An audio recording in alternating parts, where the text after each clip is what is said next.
Here we go, Saturday morning, 10 o'clock. Stage one is complete, getting the car out of the way. I've been able to move around the garage for a while. So, yeah, I can now, look, I didn't run that over with my Vectra, or did I? Yeah, I did. See, it's bent. That was the transmission cooler off the automatic gearbox of the Victor when it was an auto. So that drove out. I just pushed this out because this is a bit more, it will start and will drive, but it's a bit more tedious. So now object is clean up all that side, just basically clean up the garage and clean up my workshop area as well, just tidy everything up, and then start looking about how I'm going to get rid of these timbers. Thinking about it last night, I think what I'm going to do is I'm going to put a steel from here, so under my box section, up, following these beams, basically following that line of that timber there, up and over and down, plates on the bottom, steel, and then you see where this bit of timber is here, this, can you see? I can see my finger. This here, there. Well, that, it was just there to build a shelf. What I'm going to do is, once I've put the archway in, all the way around, I'm going to put a brace across. It's still going to be fixed there and fixed all to the timbers, but yeah, I think it'll work. And then once the new steels are in, take the lights off, move the lights. If anybody wants a 127mm carabin, let me know, because they can have it. And yeah, get my ramp in, and then I can pull my cars in and lift them up a whole metre. And that is going to make working on them so much easier. So I'll keep you updated. Wasn't expecting to find rotten timbers all the way along here. Look, see all that? It's all going to be rotten. That's solid wood up here. That wood's supposed to go all the way down to there, and then it's called sole plate along the bottom. So if all that's rotten, along there,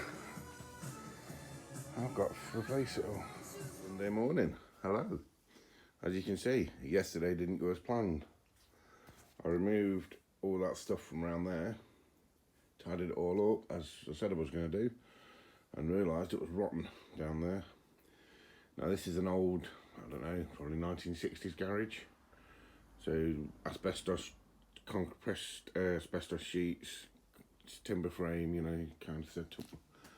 So now I'm having to repair all this, and then I'm going to go along there. My mate come around last night though, and we've discussed a different way of doing the supports here so we can get rid of these, which I'll update you with later. Sunday afternoon, 2 o'clock, and finally finished that. It's been my daughter's birthday, so we've had a party to do and all that, so it took a bit longer than normal. So now that's all been repaired. All I've done, I've got rid of all the rotten stuff. Used some threaded rod, 8mm threaded rod, top and bottom on each one, and then just brackets on the floor, obviously screwed through the floor. There you can see the screws. Impressed by how thick this concrete is as well. It's at least 4 inch thick, so that's good. And because it's obviously 50-year-old concrete, it's solid as well. So now I'm going to put some boards back over them to tidy them up, and then we can get them painted as well. Then I can start painting the floor. Alright, I've opened this tin of paint. Bear in mind, like I said before, I've had it for about 3 years. It's meant to be grey. It's not cheap stuff, so I'm just hoping with this. Oh, that feels quite viscous down there.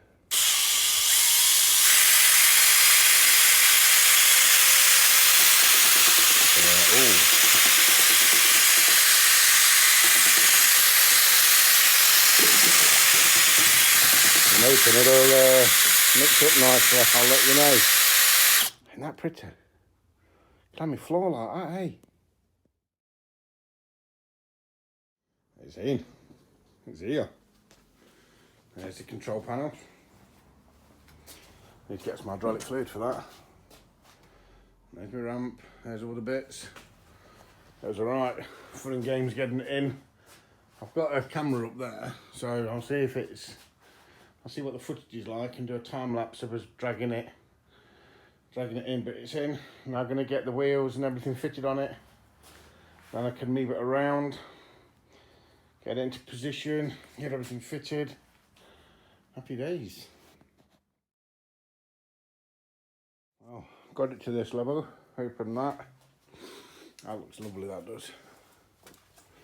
I'm sure the usual controls. The only thing I was unsure of is which wheels, because the diameter of them are quite different, them and them. It's the only thing I had to check the instructions for to see which ones went where. But that's it. Now look, I'm just going to get it into position now. Got the boards out of the way, get it in position, but the position can be moved, obviously it's not fixed to the ground. It's bloody heavy though. If you ever think about getting one of these, they're heavy. Obviously they've got to be to lift your cars, got to be made well. Anyway, yeah, so just got to get in position, get it connected up. Just found out it needs HPL 46 hydraulic fluid, 5 litres of that, which I don't have just yet, but it's not fine, I'm not going to use it tonight. Plus I've got to get me electric sorted. Look, I'm a Sparky by trade. Look at the state of my fuse board. It's terrible, isn't it? But I've got a new one somewhere. I'm going to fit that tomorrow. Get a new circuit over, so all good. Morning, it's Good Friday in the morning. Today's job is to get that out, move the Regal back, so we've got some space here. Empty everything up there, down here. Put my new timbers in up there. Replace the fuse board up there. Struggling to get hydraulic fluid. Can't get any today, so I ain't be able to use my lift today. So, but I've got plenty to sort out. So I'll keep you updated. It's been a busy few hours. It's now 1:30. So what I've done is this side, see that new timber there, all the way up there, and I go another one all the way down to there. Now that's bolted through, so there and there, them two are going through to that new timber there, and then that one there, same to the side. They go through the original timber, the original truss, whatever it's called, and then through, so yeah, so it goes through there, look, and then just basically that's bolting all that together. So I've done that. Then I've cut this one down, so that's going now across there, and again that's bolted through there and there. Again that's bolted through all three, like that, and then same that side. 2 in the centre. I put some strong angle brackets on there and there. So now it's time for some lunch, and then I'm gonna cut it there, cut that, well, take that out, cut that there, put a new brace in there because I don't need to get that out, and then cut that there, and then that will free up all this here, will be gone to there, and then the cars can lift up. I've got my fluid in, got it working, pulled the Regal on, but the Regal won't fit, so Steve, if you're watching this, you need to bear that in mind if you're on about buying one. The chassis is too narrow. You can put one leg, where's my finger gone? Where? You can put that leg on, but then that one don't reach. Or you can put them both on, and they're on probably about 5 mil. So you can't risk it. See if you can see it. Let's see if I can show you. Look, you see that one would go on there, but that one's not on at all. Missing it completely, which is a shame. But well, you can see the gap there. Look, it's just well. At least the main one, that one, and the Vectra, they'll fit. As you can see, it's up. Sorted the issue out with the thing. I went to the workshop, got some steel It's not finished yet, but what I've done, maybe look a bit Heath Robinson, I'm no welder, but it does its job and it's safe. So obviously, just because it's the lightest car I've got, I figured that'd be enough. Then you've got this steel on the end here to stop it being pushed off that way. These two here to stop it being twisted, and it holds it up nicely. So I've just got to finish the welds over there, just so it holds it properly. And then when I've got the Regal on, I'll just slide that under.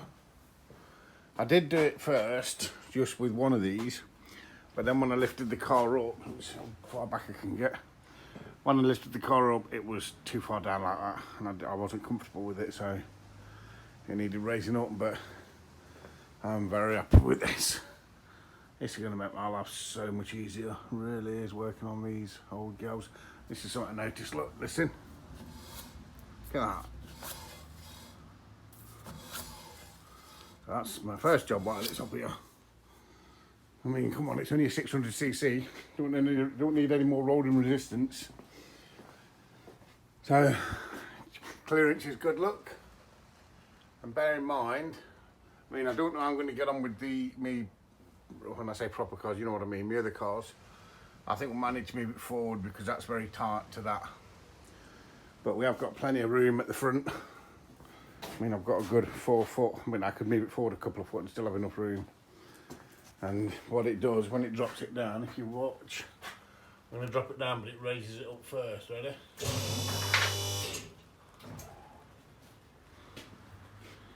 It has to raise it up first. So, do you know what? My measurements are just right. The wife came in and doubted my measuring. This is beautiful. I love it. Can you tell I'm smiling? So yeah, we'll get that done, get that fixed on there. I've noticed a leak on this, on the diff. I've noticed a leak on the thump. And small leaks. But I'm going to lift it up. I've got some copper washers now. I've got these copper washers here, look, off Amazon. Mr. Amazon. Look, I've got loads of them. So hopefully one of them will fit. Put new what they called compression washers, squash washers or something like that. So get them two put on, tidy it up, sort that front wheel out. I think the drum brake just needs a bit of adjustment, and get that one on. Happy days. Oh, and get the Vectra in, because the Vectra, for the first time in years, it's still left out here, look, in the rain. Need to get that back in the house, under cover.